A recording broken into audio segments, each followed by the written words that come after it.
Assalamualaikum warahmatullahi wabarakatuh.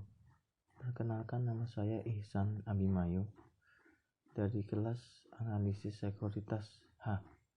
Akan menjelaskan tentang reksadana syariah.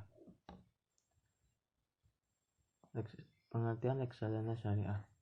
Reksadana syariah adalah reksadana yang beroperasi menurut ketentuan dan prinsip syariah Islam, baik dalam bentuk antara pemodal sebagai pemilik harta atau sohib al-mal dengan manajer investasi sebagai wakil sohibul mal, maupun antara manajer investasi sebagai wakil sib al-mal dengan pengguna investasi. Fungsi dari reksadana syariah ada 5 macam. Yang pertama, diversifikasi investasi. Diversifikasi ini terwujud dalam bentuk portofolio yang akan menurunkan tingkat risiko. Reksadana melakukan diversifikasi dalam berbagai efek sehingga dapat menyebabkan risiko atau memperkecil risiko. Kemudian yang kedua, kemudahan investasi. Mempermudahkan investor untuk melakukan investasi pasar modal. Kemudahan investasi tercermin dari kemudahan pelayanan administrasi dalam pembelian maupun penjualan kembali unit penyertaan. Kemudian efisiensi biaya dan waktu. Karena reksadana merupakan kumpulan dana dari banyak investor, maka biaya investasinya akan lebih murah bila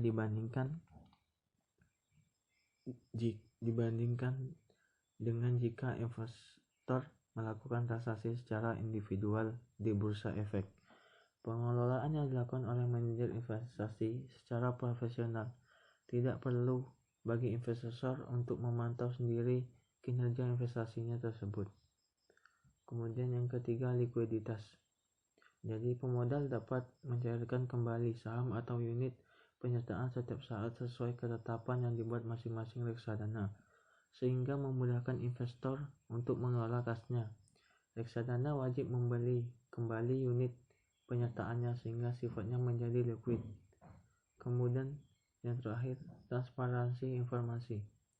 Reksadana diwajibkan memberikan informasi atas perkembangan portofolio dan biayanya secara berkala dan kontinu, sehingga pemegang unit penyertaan dapat memantau keuntungan, biaya, dan risikonya. Kemudian jenis-jenis reksadana syariah itu ada 10 jenis. Yang pertama, reksadana syariah pasar uang. Jenis reksadana ini hanya akan menanamkan modal pada instrumen pasar uang syariah di dalam negeri atau efek syariah yang memberikan pendapatan tetap. Kemudian yang kedua, reksadana syariah pendapatan tetap. Jenis reksadana ini hanya dilakukan paling sedikit 80% dari nilai aktiva bersih ke dalam bentuk efek syariah yang memberikan pendapatan tetap.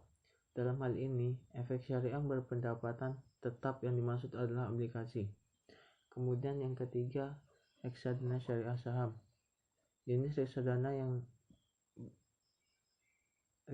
ini merupakan jenis reksadana yang melakukan investasi paling sedikit 80% dari nilai aktiva bersih ke dalam bentuk efek syariah yang bersifat ekuitas. Kemudian yang keempat, reksadana syariah campuran. Reksadana syariah campuran adalah jenis reksadana yang melakukan investasi pada efek syariah bersifat ekuitas. Efek syariah berpendapatan tetap dan atau instrumen pasar uang dalam negeri. Kemudian yang kelima, reksadana syariah terproteksi. Dalam jenis reksadana ini, alokasi investasi yang dilakukan oleh manajer investasi dalam reksadana adalah sebanyak 70% dari nilai aktif bersih dalam bentuk efek syariah berpendapatan tetap. Kemudian yang keenam, reksadana syariah indeks. Pengelolaan nilai aktivitas bersih dalam jenis reksadana syariah indeks adalah minimal 80% diinvestasikan dalam bentuk efek syariah yang menjadi bagian dari indeks syariah. Kemudian yang ketujuh, Reksadana syariah berbentuk kontrak investasi kolektif yang unik. Penyertaannya diperdagangkan di bursa efek atau Exchange Traded Fund. Exchange Traded Fund atau ETF merupakan suatu bentuk reksadana yang inovatif dengan unit penyertaan yang diperdagangkan secara bebas di lantai bursa. ETF sendiri biasanya mengacu kepada indeks saham dan prakteknya lebih efisien dibandingkan dengan reksadana konvensional. Kemudian selanjutnya, reksadana syariah berbentuk KIK penyertaan terbatas. Jadi reksadana ini ditawarkan secara terbatas kepada para pemodal profesional. Reksadana ini dilarang untuk ditawarkan melalui penawaran umum.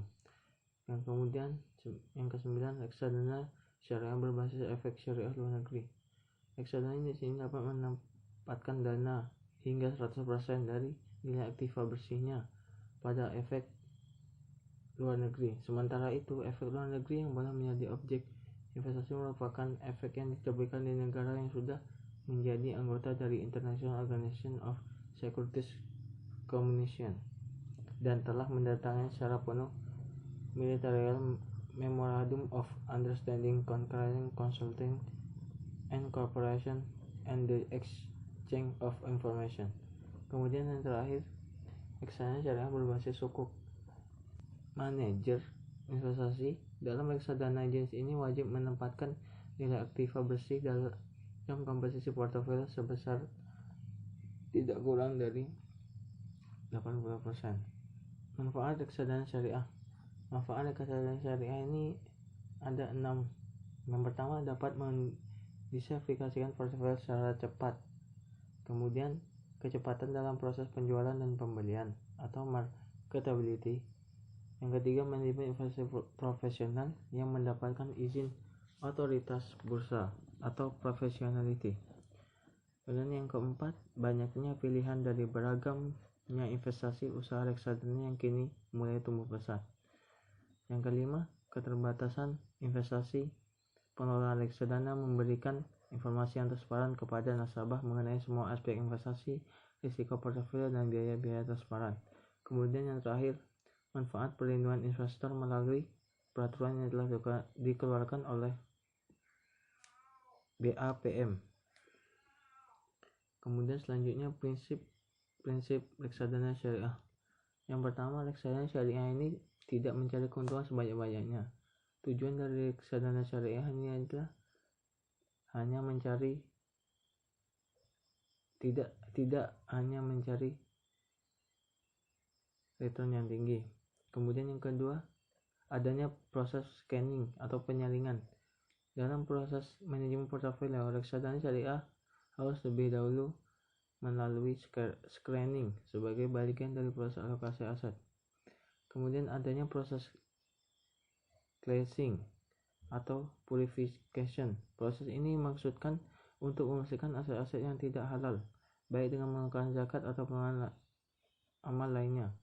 Kemudian terakhir, pengawasan yang lebih efektif selain dari BAPEPAM sebagai pengawas pasar modal syariah dalam seluruh kegiatan operasionalnya dan bertujuan agar tetap berada dalam ketentuan syariah yang berlaku.